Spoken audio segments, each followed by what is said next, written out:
Welcome back, and we're continuing our conversation with David Cheek, United States Navy diver. So we're back here with David, and we were talking about the time there as a Navy diver there. You ended up in Vietnam for how many years were you over Vietnam there? Off and on for 18 months because they brought me in like specialty. Right. I had a lot of rides in F-85s all over the world. Okay. But anyway, I was stationed chapter over Japan, which is another submarine base of ours. Okay. Divers always end up at submarine bases. That's why we've got 12 in Pearl Harbor. There's a kid that worked over here at the VA office over here in Lancaster, Palmdale. Oh, the VA, right? Exactly. He's at diving school now. He's at first class diver school now. Okay. I got him a deep sea diver's hat. I ordered 20 of them while they were still making them. Right.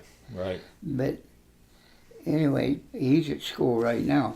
I don't know where he's going to go, but they don't do the same kind of diving we did. No. They don't wear the suits anymore. They qualify to go to diving school in the suits, but they wear like a scuba type outfit now. Right. Just a helmet on top and a wetsuit or whatever. You had to be like a jack of all trades too, because you do underwater welding. Would you do that? And you're also demolition. And so you had to be a jack of all trades when you went underneath there because nobody was going to do it for you. It was all you, and that's respect right there to you because once you go down and you hit that water, whatever that mission is down that needs to be done. Depending on the old boy that's tending your lines and stuff. Yeah. You really got to be dependent on him. Yeah. Well, he's the one keeping you alive down there, right? And the bends. We talk about the bends. You go down certain. You got to come up. It's coming up too fast. Coming up too fast. Did you ever have instances where? Oh, I spent a lot of hours in portable decompression chambers and big ones. Right. Your salvage ships got big ones, and then other just small type portable. Yeah. Was it a part of the thing there where sometimes they'd have to pull you up quickly? You couldn't depress coming up, or not my experience, but I've talked to other guys. I've talked to older divers. Yeah. My first year in the Navy, that's when I was thinking of going in. I talked to the Chief Brazier, Master Chief Brazier. He was the one that was in that movie. Oh, yeah, Cookie and Men of Honor. Yeah. Men of Honor, right. Yeah, I talked to him for about an hour and a half in the PX. And so inspired you. Yeah, he was a legend in the diving corps of the Navy there. So you go out and going down a duration in the water.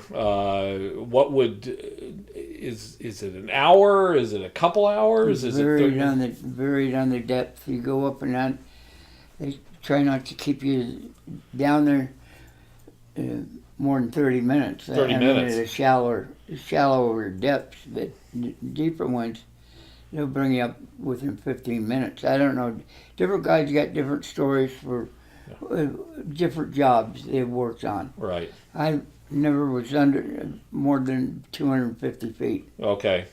So. And that's only like 15 minutes that you'd be working on the bottom. And I did a lot of scuba diving, checking bottoms of submarines and stuff. But was that? I never really you just hit on something I never even realized. Probably, to inspect the outside of hulls of submarines.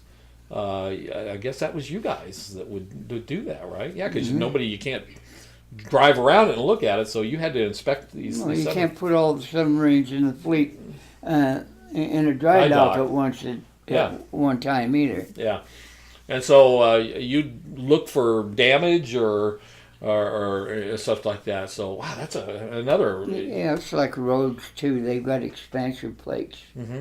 for their depth. Yeah. They close up. And That's fascinating. the subs nowadays, I mean, they're not like Yeah. years ago.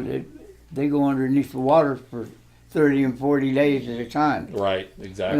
No problem. Yeah. That's another thing.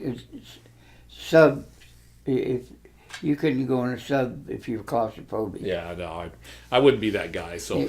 No, I'm not going to do that. So, all right. So we'll take another break here, and we'll come back and we'll continue on, and then we'll get into some of the other subject matter here and stuff. So we'll be right back here with David. Thank you for tuning in to this segment of AV Veterans Talk here at Aerotech News.